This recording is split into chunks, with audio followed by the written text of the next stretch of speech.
The liberal left media have presented the trouble in Northern Ireland over the flying of the Union Jack, or the non-flying of the Union Jack over Belfast City Hall, as a matter of ignorant loyalists out to cause trouble.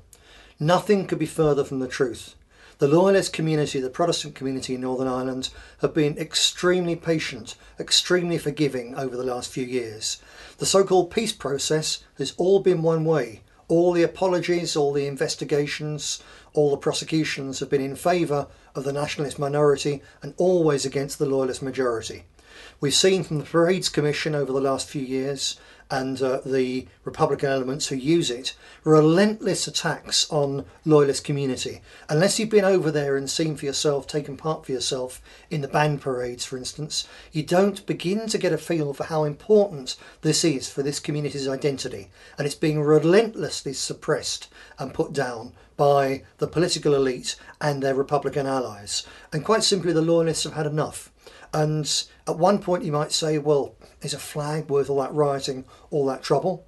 Well, it's a flag worth dying under for hundreds upon thousands of our people. So yes, it really is important in its own right. But more than that, it's symbolic. The attack on the flag by the Republican bloc and by the British political elite.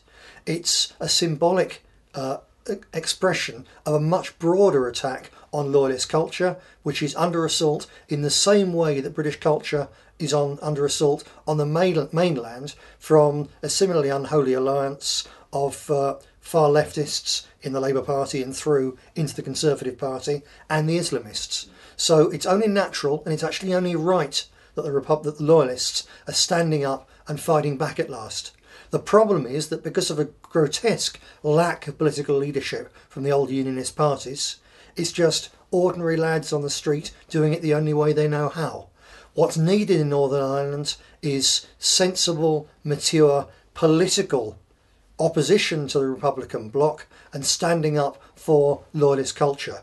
There's a gap there. It's a gap that we intend to fill. I've been discussing over the last few weeks, since this has blown up, with our people in Northern Ireland how best to fill it.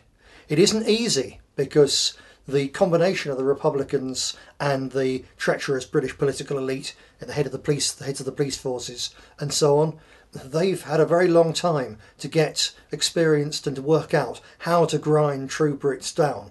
So it's not easy to come up with constructive, sensible but effective ways to fight back. But I believe we're pretty close to it. We're working on leaflets and campaign material now, and early in the new year I'll be asking people to get involved, to help, and to show the loyalists of Northern Ireland that just as they've stood by the rest of Britain in wars, in troubles over centuries, so now in their time of need we're standing by them.